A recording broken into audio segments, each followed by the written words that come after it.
reason why I do HDR, or why I shoot brackets to tone map for HDR, is because I want to wrangle in all of the areas of my scene. So here's an image that I took in December. This was in New York City, and it's a shot of the Essex Street subway station. And so the thing when you're shooting brackets is a lot of times it comes down to pure timing. When I shoot my brackets, I try to minimize any movement. Now the escalator obviously was moving, so I'm going to show you how I take care of that later. But this escalator was actually moving upward, so people are exiting the station. And so to be able to get the brackets that I needed, you really had to time it correctly, because there were a few sessions of brackets that I took here where I'd get through half of it and then a person would go on the escalator and they'd be coming up, and you can't tell them to stop. So it's all about timing.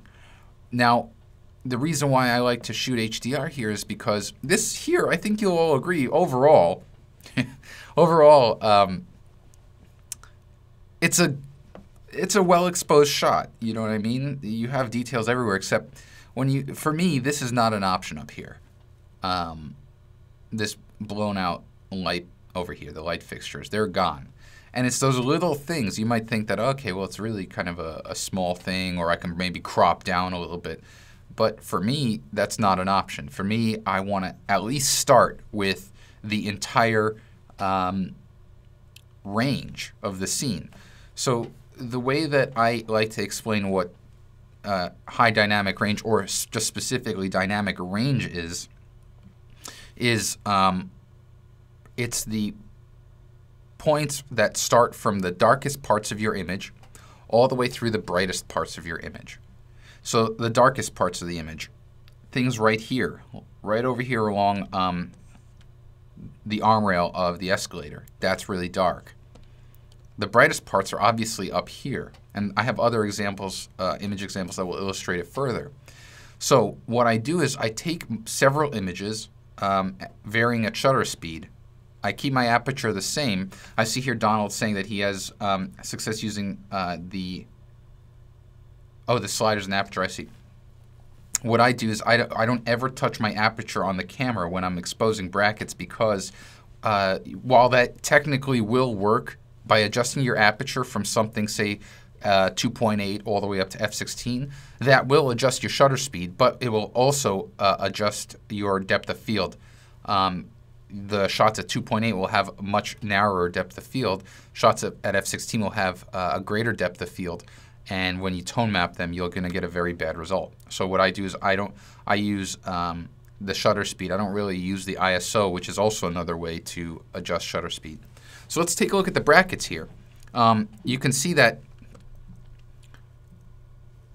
what we're getting is, at these brackets, here's a normal, here's slightly dark, slightly bright, darker. Now you're starting to see the actual bulbs up here, brighter. Now you're getting the detail here.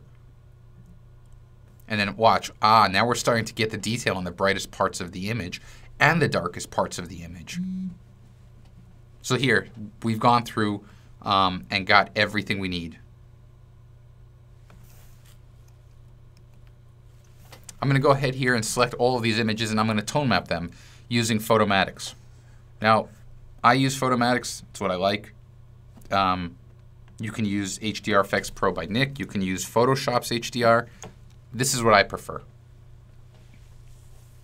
It's just kind of one of those things.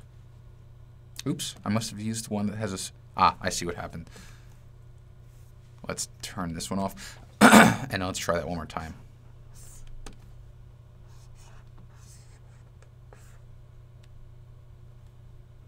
Basically what happened was if you send two images that have the same shutter speed to Photomatics, it's going to freak out.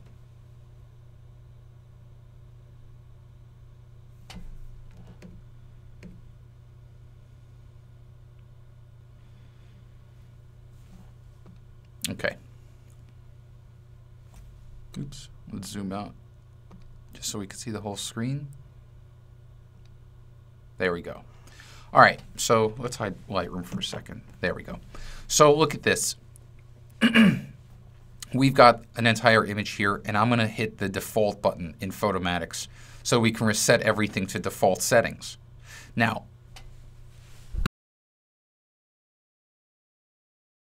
I want you to have to hear me clear my throat. You can see we have detail throughout the image now. This is good. This is really good. But what I want to do is I want to refine everything. Now, I recommend when you're working with Photomatix that you bring up your histogram. Just go to View, 8-bit histogram, and you'll see it right over here. Now, for a scene like this that's typically grungy, I'll usually bring the strength up, which is the overall tone mapping algorithm, to 100% because I like the effect that it gives here. However, it's really important that you understand my philosophy. Well, you don't have to follow it, but I want you to understand it. My philosophy with this process, tone mapping, is specifically to get an even exposure. It's not to stylize. I'm not looking to get any particular look here. All I'm trying to do is to get a nice, even exposed image, or evenly exposed, rather. So the first thing after bringing up the strength is I'm going to adjust the white and the black points because the default white point is set, in my opinion, way too high. So I'm going to bring that down. I usually keep them, the white and black points around the same, and I adjust accordingly. But what you can see here is that we're starting to get a really good representation here. We have a lot of good detail throughout the image. The next thing that I'm going to do is bring up the luminosity a little bit and drop down the detail contrast. I don't want that much detail contrast. The detail so I can illustrate to you what I mean by achieving a certain look or a style here. A lot of times what you'll do is, or you'll see is, people will kind of bring their luminosity up and their detail contrast up, and you start to see, do you see what I mean here? You're getting this very dirty image, and I want you to especially pay attention to the light. The light just looks really, really dirty, very muddy, and that does not look good. So I'm going to bring that luminosity back down. I'm going to bring the detail contrast back down, and you can see now that the light looks a lot cleaner. And so that's what I'm trying to achieve here. So, oh, my buddy Hank is here. He's being pretty funny in the comments. So this is what I'm getting at, is just a nice clean image. I might drop the gamma. The gamma is right over here. Poorly labeled in my opinion. This should just be called brightness. I'm going to drop that down a bit. And so now you can start to see that, okay, good. We have a nice evenly exposed image. Now that I'm done, I'm going to hit Save and Re-import to bring it back to Lightroom, and we can move on. So watch, check this out. Let's deselect everything here and just compare these two images really quickly. Oops, wrong one. Oh no, that was right. There we go. All right. So what we did was, if we kind of look closely, we brought out detail throughout the image. And the most important thing, in my opinion, was we brought out each individual bulb here. All the way down through here, we can see it right down here. So that's really important to me. It's those little things that I think make a shot. But you can see down here, look what we did. We kind of, the tone mapping actually ghosted the escalator track. So what can we do? Well, we can use perfect layers. So I'm going to take these two images. Actually, let's see. Let me zoom out for a second. What I'm going to sample which of the exposures look best. I say this looks pretty good. Let me look at a brighter one.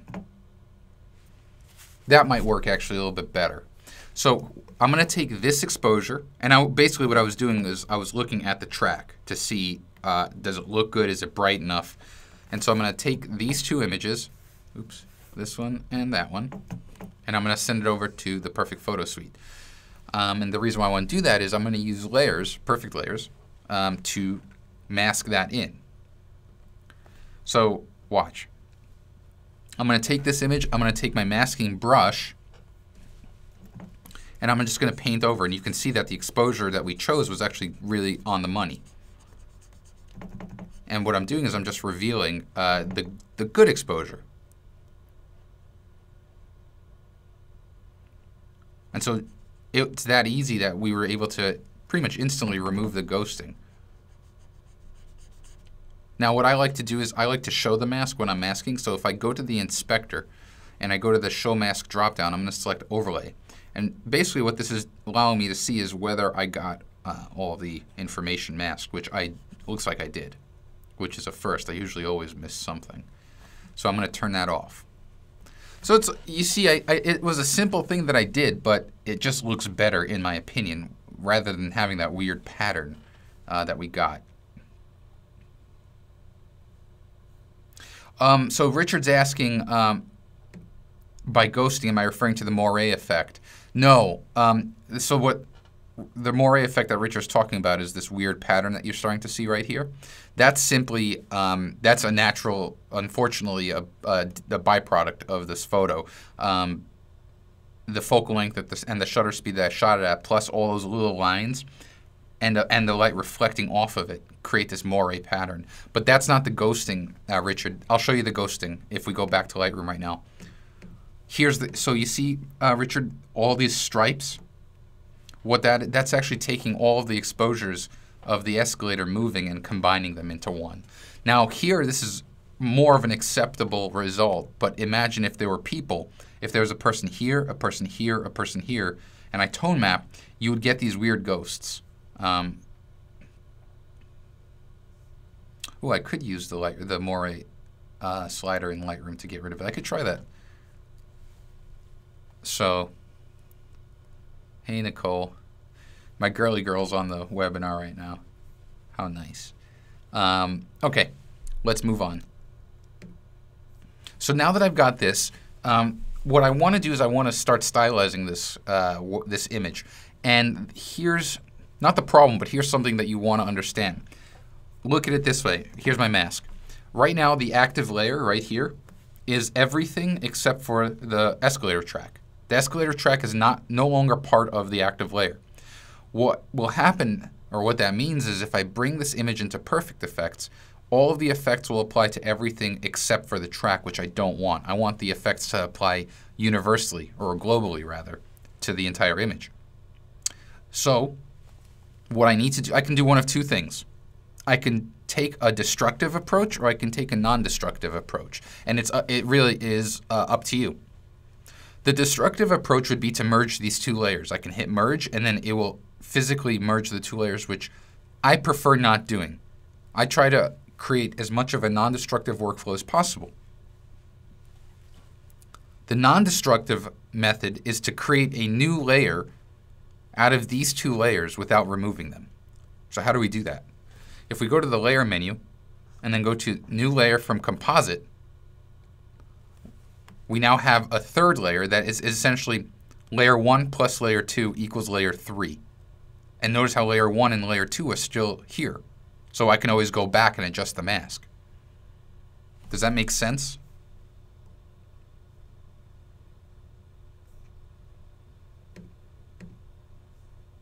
Okay. Do it again. Hank, you are without a doubt my neediest attendee. Okay. And you can see that, watch. There's the mask.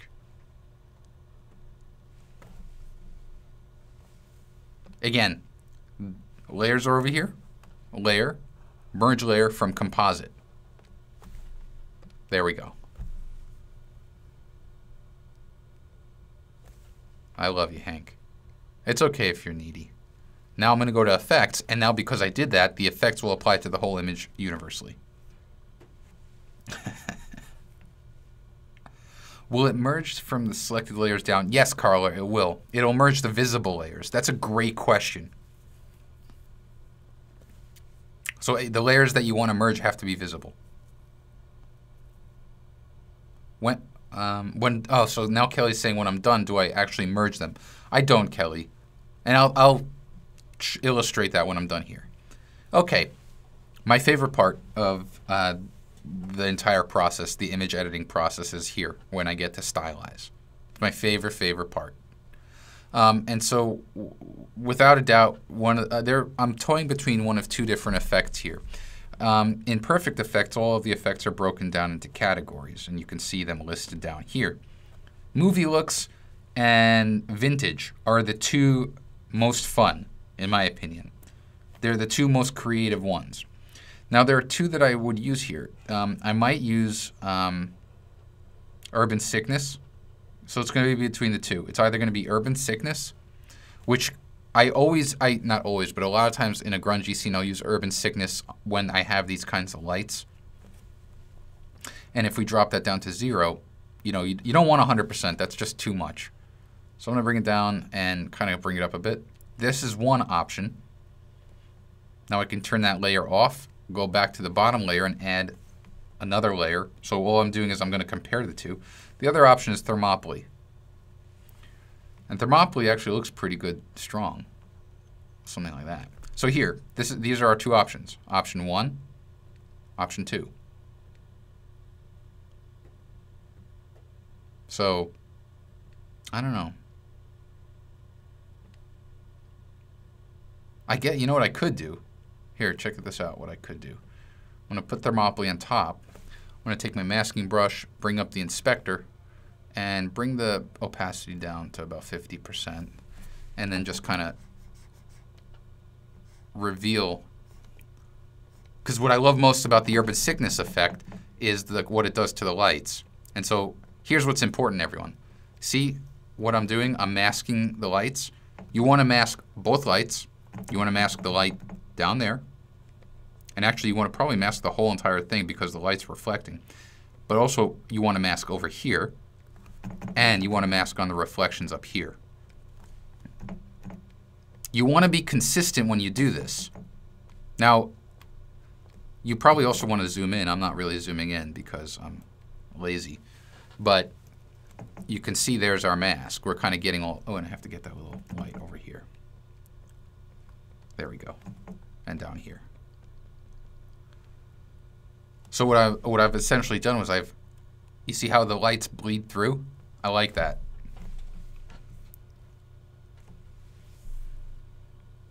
Everyone likes Thermopylae better, yeah. Well, I'm taking the best of both worlds, which is cool.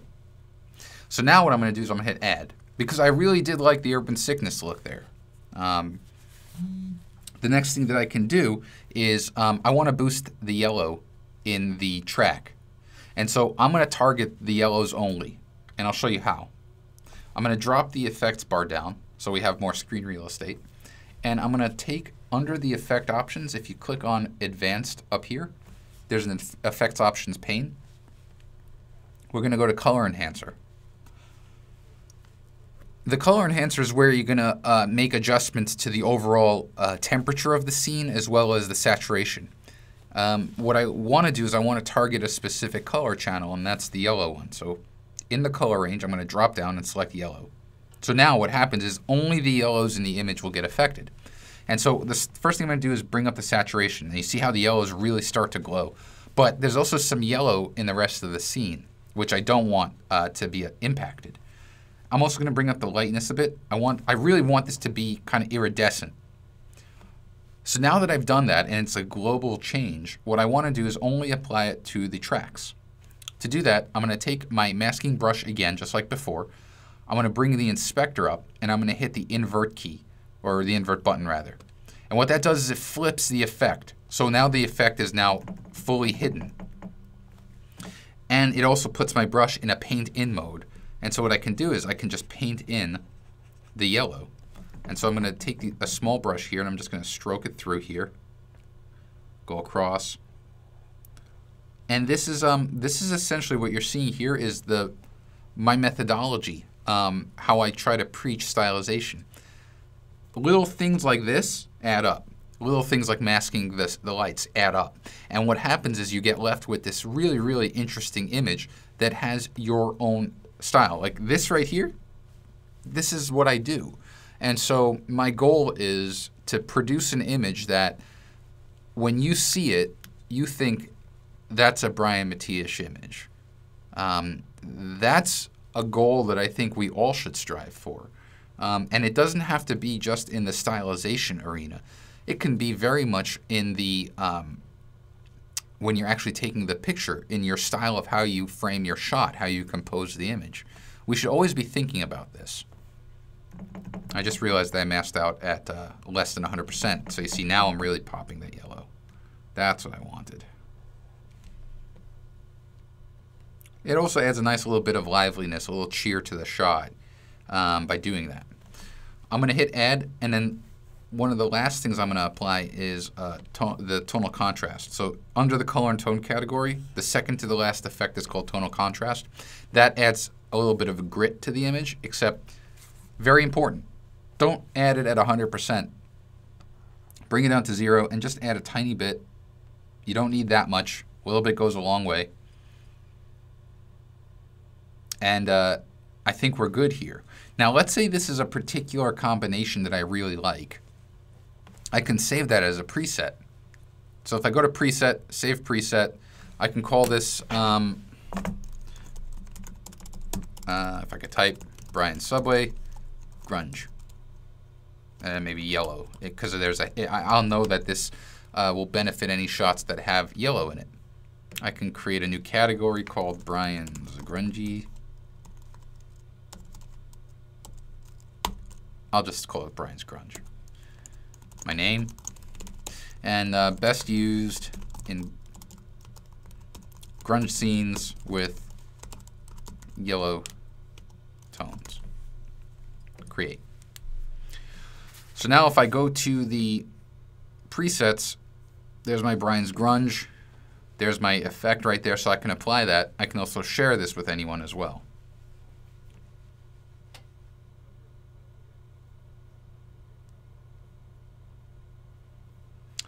Hank is asking a really good question. Really, really good question. And Hank, I actually want to thank you because it is important to bring up. So what Hank is asking is, with this preset, let's say I give you this preset right here, Brian's, what did I call it? I don't even know what I called it. Oh, Brian's Subway, that's what I called it. If I give it to you, Hank's wondering, all right, will the masks apply? Will the mask over here and the mask over here apply? The answer is yes and no. Masks drawn with the masking brush will not translate because Hank makes that point perfectly. It does me no good to give you a mask that has this area of your image masked out. What will apply is if I use a masking bug. So if I hit add here, and let's just say I add, I know what I'll do. Let's say I add, I'm gonna go to the color and tone, and I'm gonna go to darker, okay? So it darkens the whole image. Now let's say I go and I use a masking bug. So there's the masking bug icon. I click in the image, and then I change the shape from rectangle to round. So what I'm gonna do is I'm gonna create my own little vignette right there. So there's my little vignette. When I save the preset and I give it to you, that masking bug will carry over. So what does that mean? That means that you can go ahead and create your own neutral density presets, your own vignette presets. You can do whatever you want, and it'll carry over. What won't carry over are the masking brushes. And it makes sense. What's the difference between what, Hank? Oh, what? Well, I assume you're asking what's the difference between the masking bug and the masking brush? Oh, tone enhance? Oh, okay. The difference between the masking bug and the masking brush, the brush is actually a free-form brush. So if I draw, there are no, it's just basically a string. The masking bug is a set of coordinates that we can actually retain. We can actually store that, which is why it's easier. Let me undo that. And I'm going to delete that effect because I don't want it. Now I'm going to hit apply. Okay. Hit save, and let's compare the two.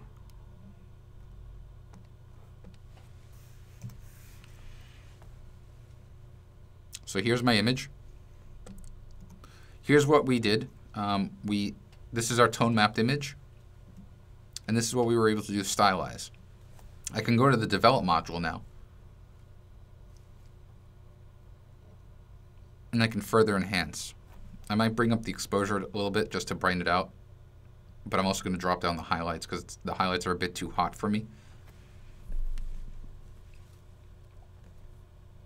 Boost the contrast, boost the clarity, and then desaturate a bit. It's too punchy for me.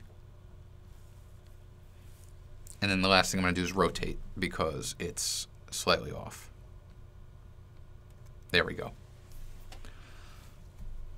And so that's kind of the fun thing about stylization. Now the moire, I can try, let me see, where is that moire?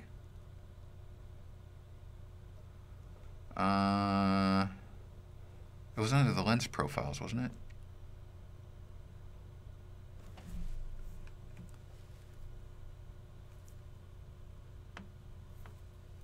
Wait, what version of 4?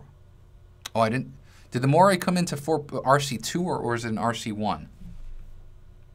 Oh, it's a brush. Is it a brush? It is a brush. Okay, I thought there was a setting. Let's try. Let's zoom in. Let's see if we bring it up to 100. Oh, it does help. A little bit. It kind of minimizes it, but no, it's still there. I thought there was a slider just for overall moire, but I guess it does make sense to just have it as a brush. It's not really doing much, so. Let me just make sure where it's applying. Yeah, it's not doing anything.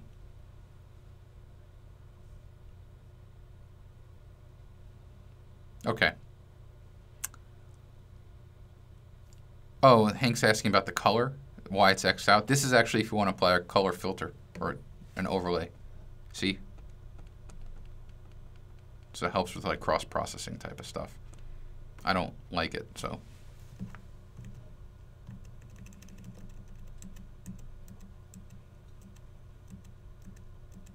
There.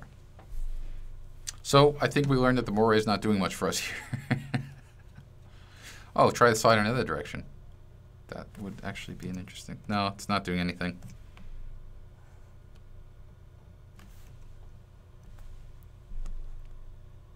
I don't see any change actually.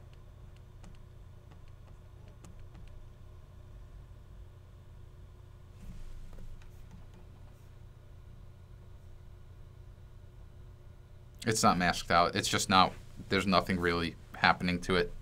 That's okay. It's just one of those things. It's like a busy TV pattern. All right, let's go on. Let's do another image, another kind of good illustration of why tone mapping is important.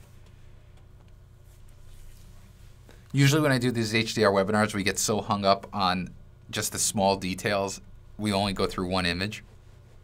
So I want to do at least another one because I actually have to go. I have another meeting at the head of the hour. So I took this shot here in this closed down school. Where was it? I can't remember. It was in Massachusetts or is it? It was in Massachusetts. No, it was in New York. It was in New York. And I loved it because when I was standing here, oops, I really liked how the light was just billowing through in these vertical strips. And so what I wanted to do was really kind of capture all that information. So what I'm showing you here is the cycle of the brackets. So you can see I've got the brightest parts of the image captured, but I've also got the darkest parts.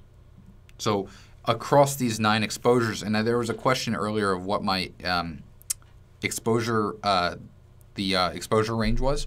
These are at one-stop increments. And so you can see that my aperture and my ISO are the same. It's f5 throughout. This was with my, what was this with? My 24 or my 17 tilt? Oh, neither. I was actually borrowing my buddy's 85 millimeter Zeiss. Oh, I remember why. I remember why.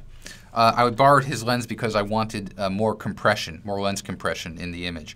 If I used the my 17 or my 24 tilt, this doorway would be it would look like it's a lot farther away and it would be a lot smaller. But because I used a longer focal length, I had lens compression, which essentially brings the image from front to back closer together.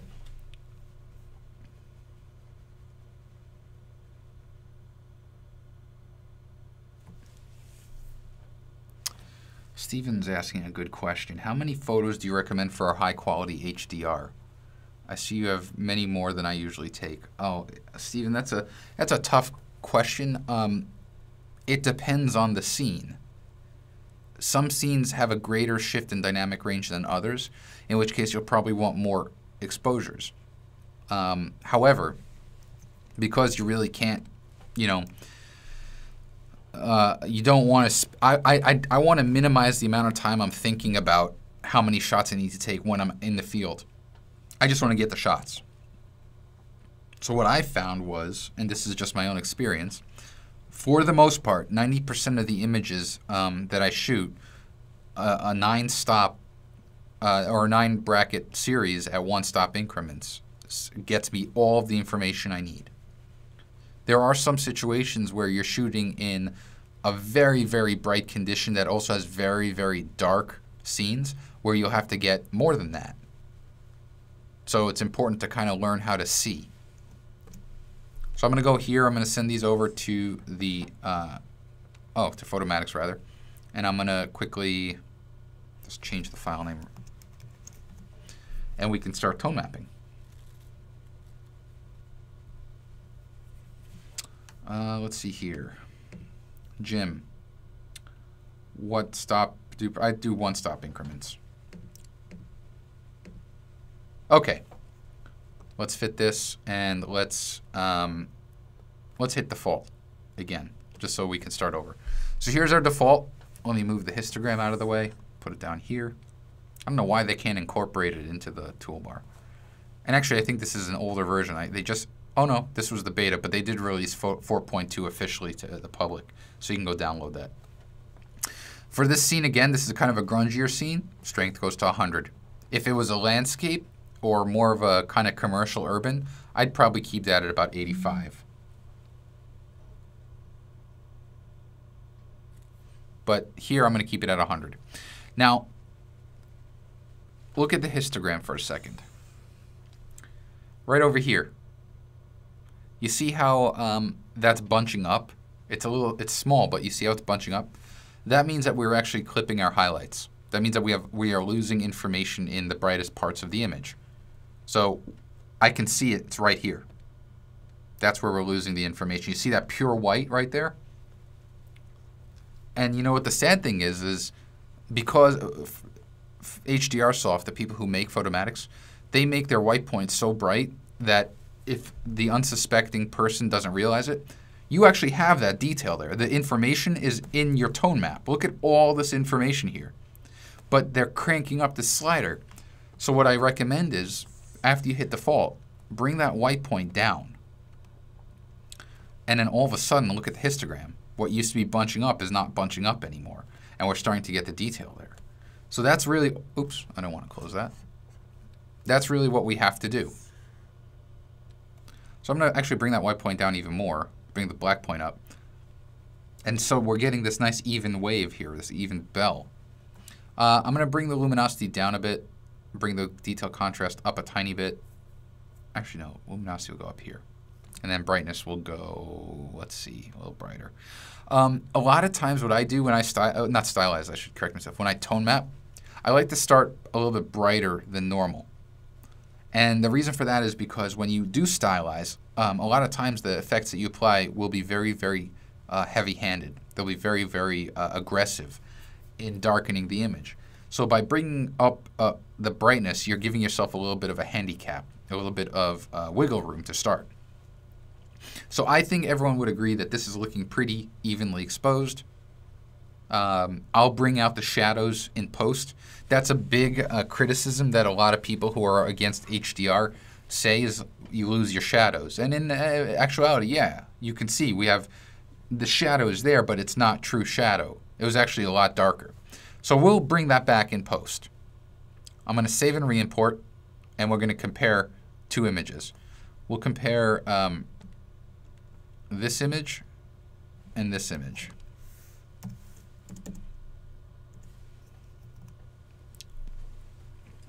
And so we're able to get throughout an evenly exposed scene. You can see all the way through here.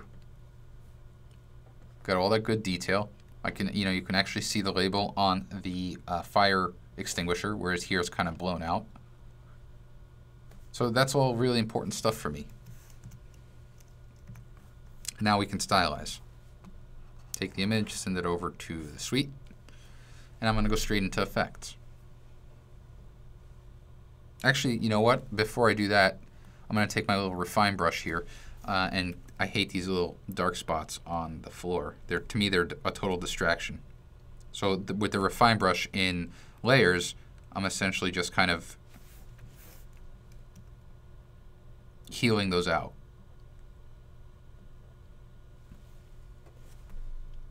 It also does a nice job for dust spots. If you've got dust spots on your sensor, that will heal it out. Okay, on to effects.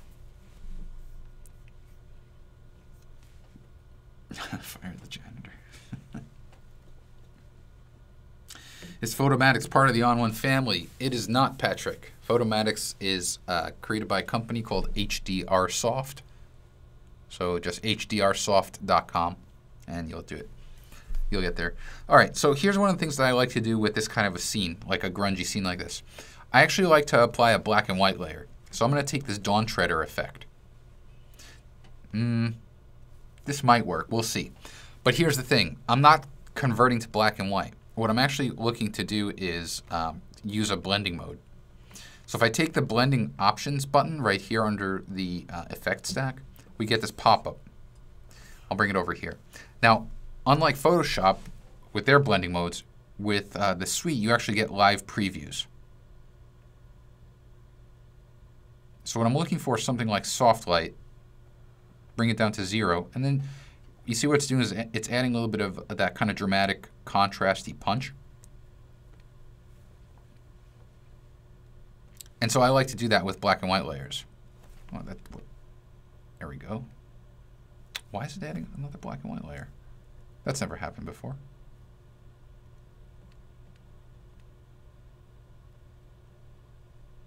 Huh. I want to try that one more time. Dawn Treader. Blending option. Oops. Blending options. Soft light. Let's bring that down to 0. I think we had it up here. Let's hit add. Okay, that's better.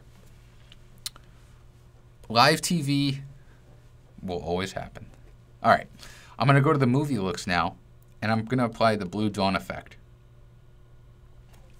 The only thing that I don't like about the Blue Dawn effect is that it really, at 100%, you can see, if we zoom in here, you see how it softens the edges? It's just too much for me, so I'm going to bring that down to 0.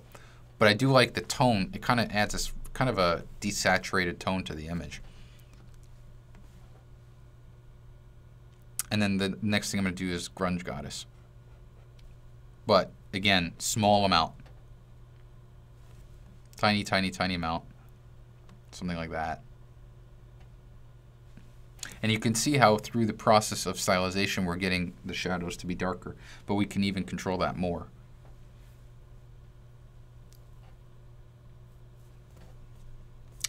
The last thing I might do is apply a little bit of a glow. Something like my favorite effect, Deep Forest Glow.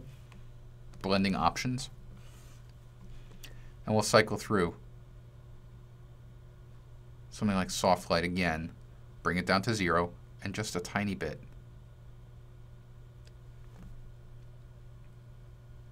The last thing I usually do to finish off a scene like this is the same effect that I ended with in the previous image, tonal contrast. Under the color and tone category, tonal contrast, bring it down to 0, bring it up just a tiny bit, because what it's doing, especially the Deep Forest effect, added a lot of smoothing to the image, a lot of glow, obviously. So what I want to do is bring back a little bit of texture, and I think it does a nice job. Try my preset. That's a good idea, Edward. Let me save this first as a preset. So you see how I didn't mask anything here, so I'm not worried about it. I'll save this as a preset. Call it Dead School. Okay, with that done, I'm going to reset the image. Actually, let me think here. What can I do? Yeah, I'll reset it. Go to the presets, Brian's Grunge. There's my preset from before. Now here's the cool thing about applying a preset. You can see the preset applied over here, and it's indicated because the effect layer is in italics. I can expand that, and there we go, I've got my effects here. So let's say I want to kind of drop down the urban sickness layer. I can drop that down and go to thermopylae, bring that up just a bit. I don't need that much. The color enhancer for the yellow, there is no yellow in the image, so I can delete that. Tonal contrast, I want to boost that up a bit. And then I can go ahead here and add something like another black and white layer.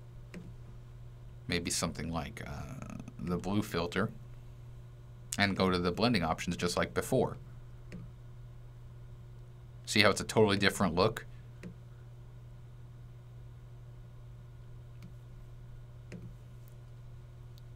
And now I can save this as another preset, like dead school alt.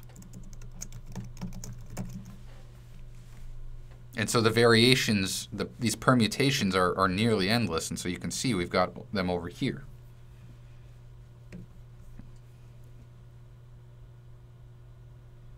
Yeah, you can expand on a preset, Hank, by hitting the expand button.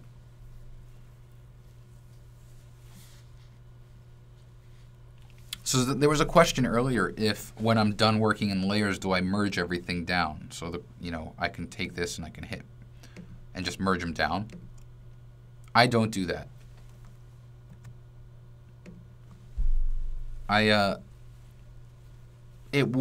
So why would you merge? Merging saves on hard drive space, because each of these layers is essentially another image, or it's a copy of an image. So you're bulking up when you kind of add a bunch of layers. However, hard drives are not expensive, or at least the prices are dropping down again. There was that severe issue of flooding in Thailand where hard drive prices kind of skyrocketed, kind of like our gas prices are right now. But they've started to normalize again. And for me, I'd rather buy the hard drive and have all of these layers intact so that I can go back and edit should I ever need to. It's just one of those things. Now, you can ask, okay, Brian, that's great. You're so virtuous. Have you ever gone back and edited an image?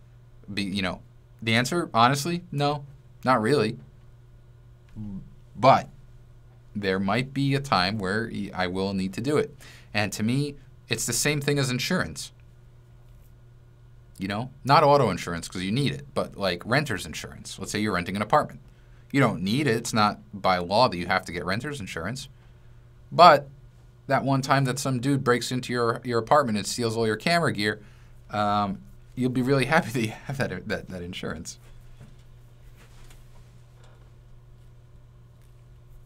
Yeah, Kelly's saying $500 for 6 terabytes. That's awesome. Were they 3 terabyte drives or were they 2 terabyte drives? Ah. 2 3 terabytes. Perfect. Kelly, can you put a link of where you ordered it? Oh, never mind. Okay. So we'll save this. Actually, one of the things we could do... Okay, here's a fun thing that we could try to do. I wonder, is Michelle on here? Let's see if Michelle's on here. She is not. Okay. Michelle always likes it when I show focal point with multiple focus bugs. I want to bring the point of focus over here. I want this to be the point of focus. I want to blur everything else out. We can go into focal point here. Let's go to the top layer. And I'm going to show you how to do that. Let's reset everything here. Okay, focal point. A little focus bug. Put it here, it's in focus. Put it down there, that's in focus. I want this to be evenly out of focus, and I want this back wall to be in focus. How do we do that?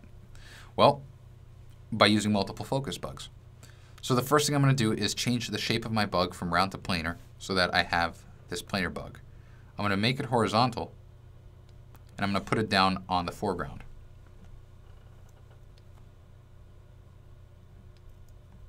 I'm going to now tilt my bug so that the bug itself, you can see here, if I put the cursor inside the body of the bug and I press the Option key, the units change. So it's Option on a Mac, Alt on a PC.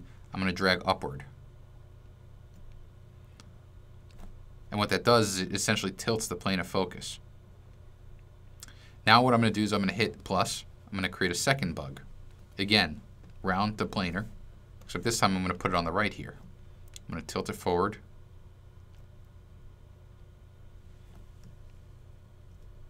Third time, planar, put it on the right, tilt it. And then one more planar for the top.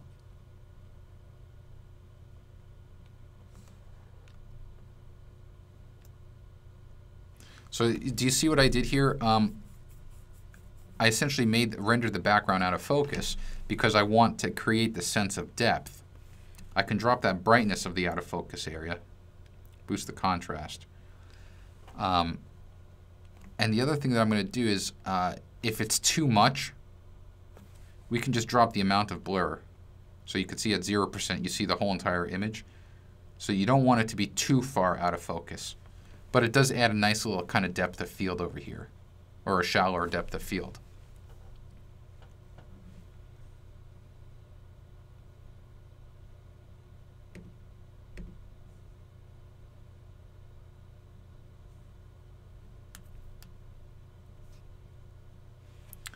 So we can do this over here. Just a nice little thing over here. Let's hit save, and I'm going to show you. We'll finish things up in Lightroom.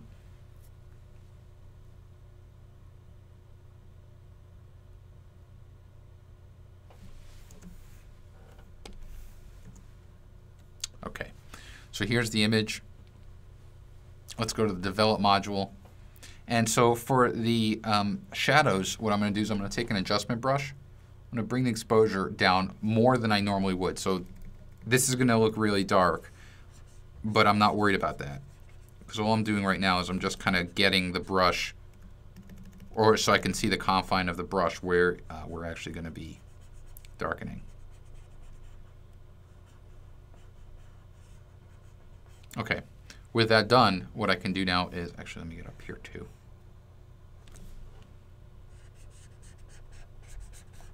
Okay, now I can take the exposure slider and bring it up if it's too dark. You just want a nice contrast between the two areas, and I think we get that over here. The next thing I can do is close that exposure. I might drop the exposure overall down to give it a little bit more atmosphere. Bring up the contrast, bring up the clarity. That's too much. And then desaturate a tiny, tiny bit. I like the blue in the lockers, so I might take the target adjustment tool, this little guy right there under the saturation, put it over here, and bring up the saturation of the blues. Crank it up. That's looking pretty good. I'm going to bring it up even more. Let's see this. Yeah, that's looking cool.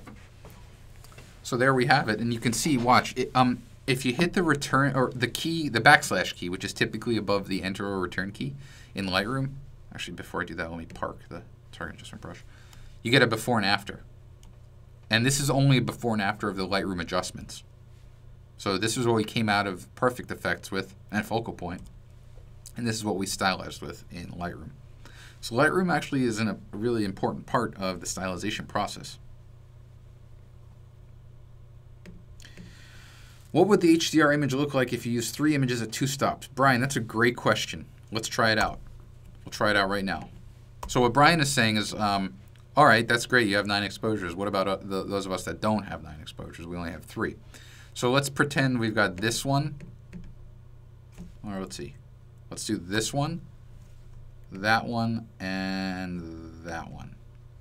3 exposures. They're about 2-stop increments. Actually, no. This would be it right there. Okay. File, plug in extras, Photomatics. Let's try it out. I think that's an awesome experiment.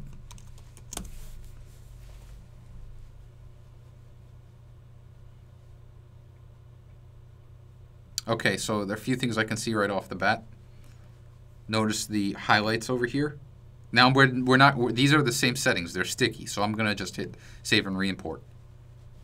All right, so here is the 9 exposure one versus the 3 exposure one. We're gonna compare the two.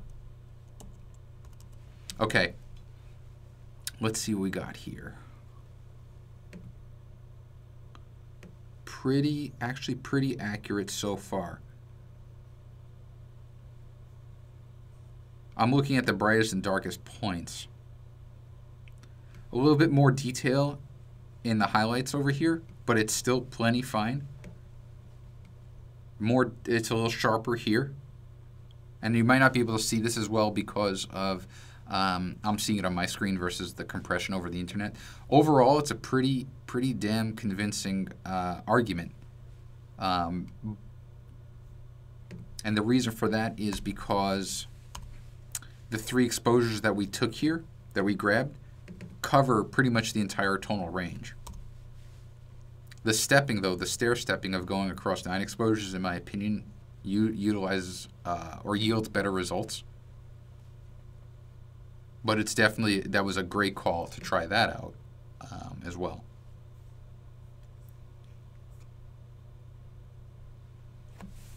Hank is saying that he sees a deeper contrast. I tend to agree with him. No, Brian, thank you. That was a great. It's important. There's another option that you can take too for those of you that don't have any brackets, and we can test this out. Watch this. Let me bring up my library. We'll do this really quickly. One last experiment. This goes out to Brian. Let's take this shot here. Well, oops, I'm zoomed in. See, this is a problem because there's no really good exposure. We'll just try this one. Let's say this is the only exposure you had. I'm going to give this a 5-star rating so that we could kind of create a new smart collection.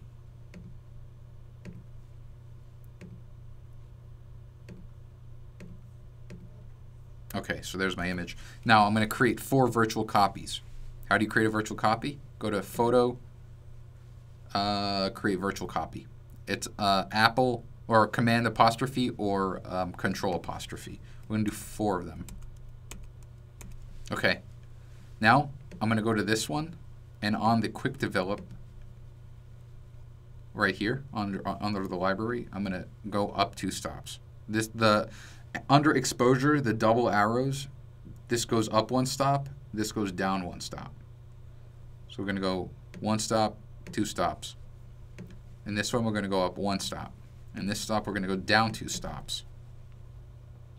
And then this one, we're going to go down 1 stop. So you can see -1, -2, +2, or +1, +2, 0.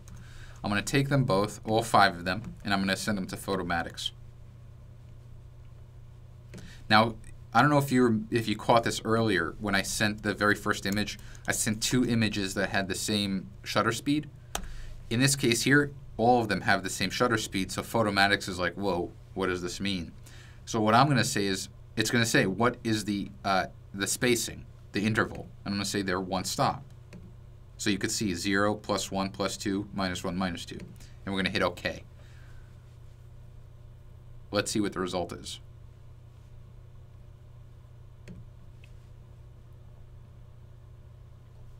Not bad either.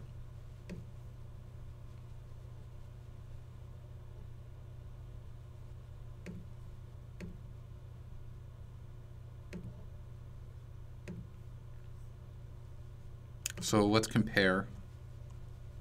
I wish that I could do 3 shots at once. So the image on the left is my 9 exposure. The image on the right is my single exposure that we faked into 5 exposures.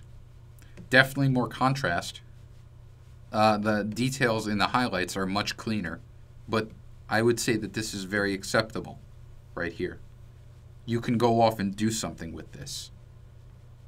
And it's a hell of a lot better. Let's take, where's my 9? This was my 9 right here? No. Where was it? This, yeah, this was it. This was my 9. Versus that one. So look at the difference. This was the one image we sourced from on the right, and we were able to get a much, much greater dynamic range on the left with just one image. I don't really do this very often. In fact, I haven't done this in years, this method.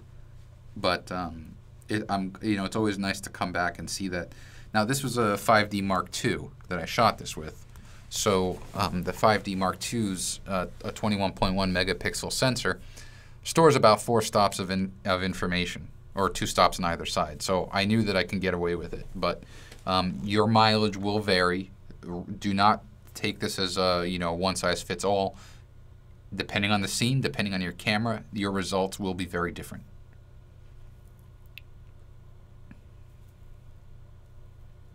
Oh, select the 3 and hit N. Let me try that, Peter.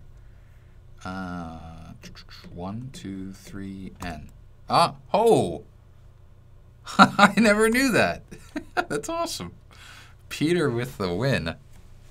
I never knew that. The only problem is I don't remember which one's which. But look, just to a quick glance, this is the 9 exposure one. Because, as Hank said earlier, it has the most amount of contrast. But overall, I think we'd all agree that they're all passable.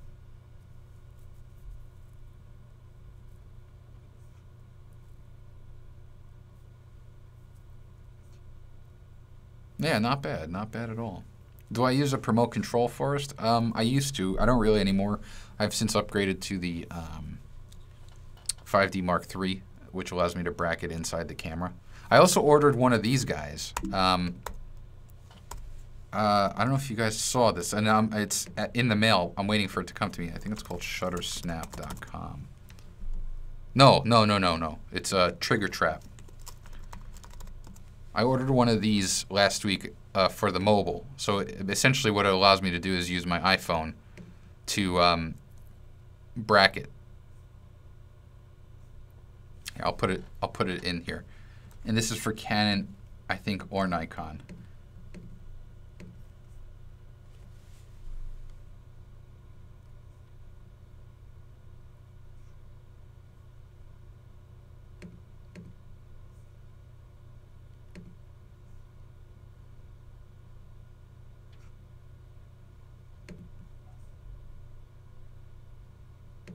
So please re-show how to add an image layer to the stack. I'm not sure I understand, Art, what you're asking. Yeah, and Bob's saying these are JPEGs, not RAWs. Yeah, these for the webinars, Bob, I use I convert my RAW into JPEG, which is also another huge kind of, I guess, difference is that when I tone map from RAW, I typically convert to 16-bit TIFF, which is the highest, highest quality file format.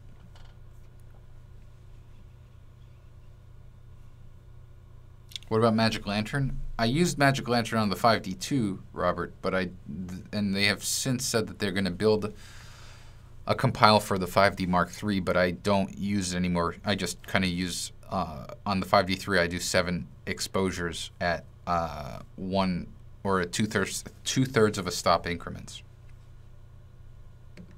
How did I show the 3 images together? This is a shout out to Peter again. I selected the 3 images, and then I hit the N as in Nancy. And then I hit L twice, 1, 2, to go into lights out mode, because it's less distracting that way.